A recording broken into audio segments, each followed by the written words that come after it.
Hello and God bless you. Take 15 it is. Say, I mess it up a lot. So here today is Ellen Mongan at Go Tell the World. And what I want to tell the world today is thank you for voting.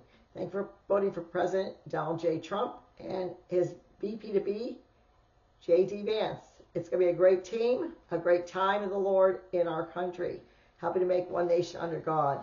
Today I'm wearing my black and white, mostly because I was on a interview with Maria Gallagher. She was talking about her pro-life, all the endeavors she's in to help bring life to this world. Everyone that is a Christian is kind of embracing their calling, finding their spot, and then doing what God called them to do. As for me and my household, we're serving the Lord in word and in deed, hopefully in books and in podcasts and in churches. So today I want to talk about how great it was to see the recap of Madison Square Gardens. I didn't get to see the whole show. We have Sunday dinner every Sunday. We also had 2 events this week. One was St. Mary's. Our little grandbaby Maggie goes to that school. They had their little fair, and then we had another fair kind of at our church. At our home, and we had the clubhouse hosted a trunk or treat. Kids enjoyed it. And I had the time of our life. We have a lot of grandchildren, and we had a lot of children, so we're used to these events, and they always bring joy to our soul, remembering how being family is the most important thing of all. God first, family second. I keep saying, when President Trump takes this presidency and he wins, he and his wife should go off to a special desert island all by themselves and just recoup, just to think. And he's done so much effort, and we've given so much prayer for him. We know that restoring family and having time with just your wife and husband is my favorite flavor of getting away. We often get away for holidays and for any time we feel like life was so busy we couldn't breathe. Okay, so now the serious matter. I did get to see how Melania Trump showed up at Madison Square Gardens. And I want to say a real positive for her because I happen to be a deacon's wife and a doctor's wife. And sometimes, did you hear the one of the cobbler's children had no shoes, and the doctor's wife, is the last patient seen? Well, truly, you give so much as being someone that's either serving the country or serving the Lord or serving in any way. I know all wives give up a lot, but I watch on the TV many days and many hours her husband just trying to serve all of us and to bring forth the word that he wants to change the country back to the ways of the Lord. So I watch her and I say, I know she's sacrificing a lot. She's his the wind beneath his wings. It's like when Melania Trump speaks, everyone listens. I listen up. She's a gentle spirit. And since I believe in opposites attract in marriage, then I appreciate watching their different personalities, their different ways of doing things. And I just get a joy out of watching them, the whole Trump family.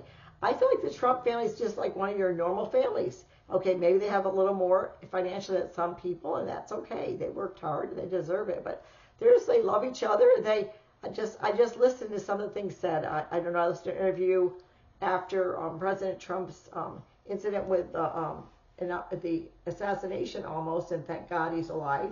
And his one son joked about his hair. I thought that was totally like our family would do. It just makes me laugh. And Laura working so hard with her husband, Eric, so well worded, and both of them get up, and she did a great speech at the Madison Square Gardens.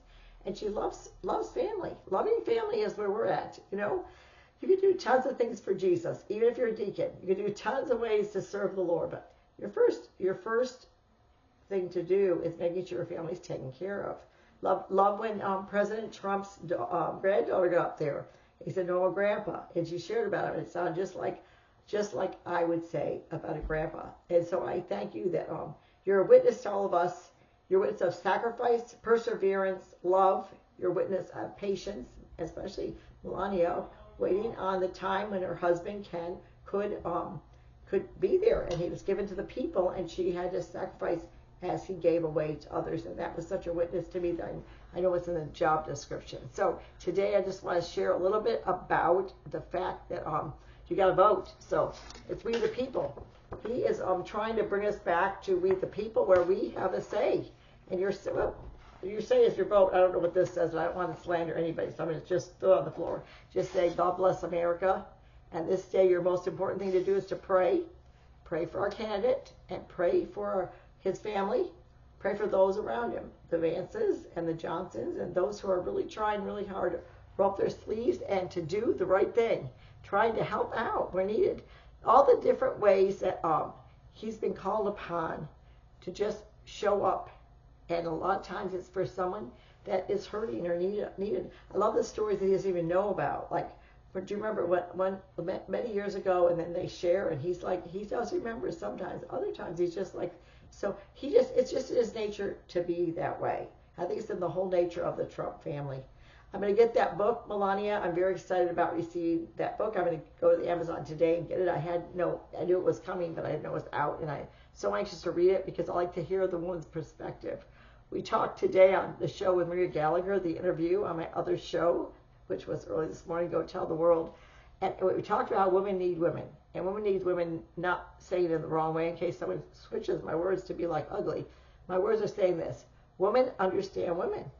They think they understand. So when you read about her story, I'm very excited to hear what she says because I have been in that boat myself. As a deacon's wife, sometimes you're scrutinized. And my daughter Caitlin taught me this. You can look through anybody through a microscope and see defects. And sometimes people are looking. There's critical people in this world. People that thrive on like making someone small, cutting them down or hurting them in their heart so they feel big. And I sadden on that. How about this inventive idea? How about make them feel big and encourage them? I try to encourage people as I go. If I see them in the grocery store, a little baby crying, I go, oh, you're such a big boy, or you're such a cute little girl. I try really hard wherever I go to choose my words wisely, to not let the words out of my mouth that I may be thinking, because those are maybe not the ones the Lord wants us to say. I try to choose my words according to the Word of God. Now, I fail miserably, but this week we're going to have a show coming up on Friday. It's going to be June Council and I are going to talk about taming the tongue, and it's going to be a great show. That's going to be Friday. So I've been busy with a lot of things. Believe it or not, I receive a lot of mail. It doesn't, not just this much a day. I don't know. I do. And I try to read every one. And so when I go out of town or break an arm, like I'm healing, but break this arm, it's still working. See, it's working a little. Then I have to catch up. And I don't like to throw it out. My grandma, I'm all about grandmas because I'm a grandma of 16 children. My grandma taught me that when she would receive mail, and hers was usually not political mail, mine is political and Christian mail, God bless America, and she would read each case and she said $1. So I thought that was a good tradition.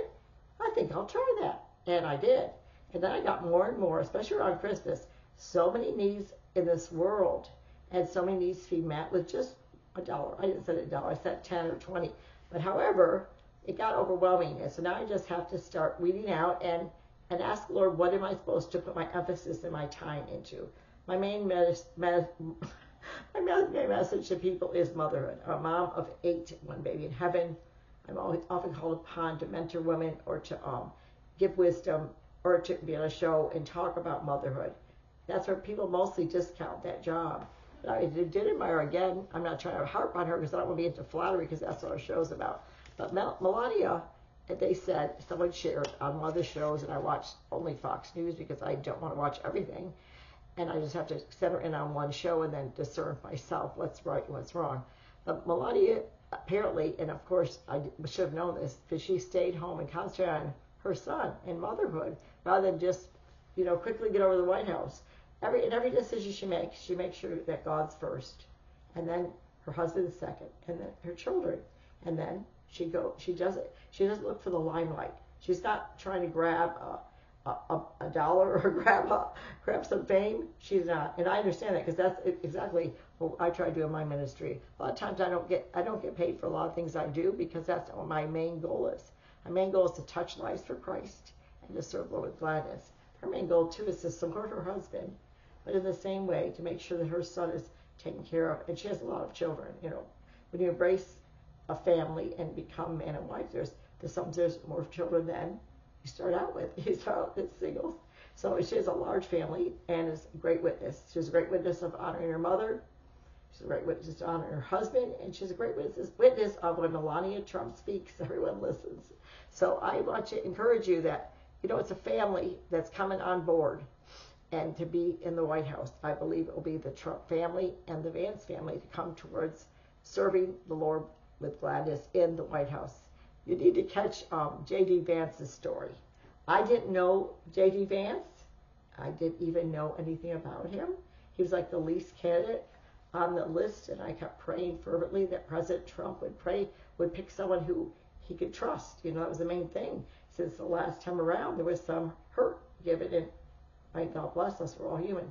So I prayed that we tried. Then JD came on. First thing Pat and I did, Deacon Pat and I sat down Friday night, watched that movie. So blessed. You don't know why people are the way they are or why they do what they do until you know their story. And everyone has a story to tell. I made it my personal commitment that if someone has a story to tell, whether it be in the grocery store or it be in the mall, I stop and listen. My mom lived with us. She had a story to tell. She was Italian, so she talked, and she had lots of stories. And we heard them over and over again. But she'd always say to me, "Have you heard this story before?" To which I'd say, "Yes, I did, but I'd like to hear it again." I figure there's always something else they need to say. They haven't been heard in the way that they needed to be heard, so they repeat themselves. And it's not because they're old, because I found myself repeating stories as well. Sometimes it's just the fact that you don't know who you told the story to. Well, now we're getting to not the end of the story for the Trumps.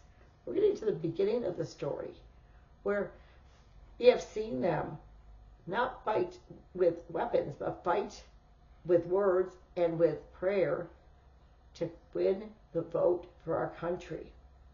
He has not been timid, nor has he been afraid. He gets up each time. They knock him down, he gets back up. It takes courage. That takes humility. That takes love of country. You watch some of the things. Hey, those who have the microscope in front of them that are looking with the critical eyes, watch out. God's maybe looking at you with critical eyes too. He says, "Give it, she give it unto you, pressed down, shaken together, and overflowing." If you want God to be merciful to you, we need to be merciful to others. Look at the now Trump, the man that God is raising up, the man of the people, the one that's been before our eyes for the last many, many, many days, campaigning, giving his all, sacrificing his family as well. They sacrificed as well. Each one of them, I'm just proud of the Trump sons that stood up for President Trump. He was in his darkest hour. And again, Satan comes to steal, kill, and destroy. God comes to give life in abundance. The dark is getting darker, the light's getting brighter. And God's people are going to shine forth with the virtues of faith, hope, and love, and joy, love, and peace, patience, kindness, goodness, faithfulness, and fear of the Lord. I think we're winners. I think we're winners because of the reflection of God's love shines through us. I think Christians are winners because they don't do things always for a paycheck or for a pat on the back. They're doing some things just for God alone. You never know. You can't really judge a book by its cover. You never should. Because you go read that book, it may change your life forever. Now, everybody's out there now writing books, but my heart is on that Melania Trump book, and I would love for y'all to buy it as well. I'm sure she doesn't need people to buy it, but she told her story, and we want to hear it. So may God bless you this day, and careful who you look at with critical eyes. Careful who you try to make small so you'll feel bigger. Check your heart today. Are you doing things for God alone? Are you doing things for yourself so you rise up and others fall down? Why are you doing what you do? Why are you saying what you say? And please, I finish with this because I last finishing every time you'll hear it. And this is 15 minutes. I'm way over, but this is election week. My grandbaby Maggie went to school, and the teacher said to the kids, "Don't let the words out of your mouth." So my husband and I have that for one of our key words, so it's not talk ugly. And so don't let the words out of your mouth. They say in Scripture, something pure, something lovely, something kind. There's reasons to let words out of your mouth, not in flattery, but to uplift someone else, to encourage them along the way, to not cut them down, and to not feel like you have to be their Holy Spirit or their judge. God didn't assign you that job. See, He tenderly teaches us and corrects us. He tenderly lifts us up and loves us. He's merciful, and we don't deserve mercy sometimes. But today, if you hear His voice, harden not your heart and be there. Be aware, alive, and don't forget to vote. We need your vote.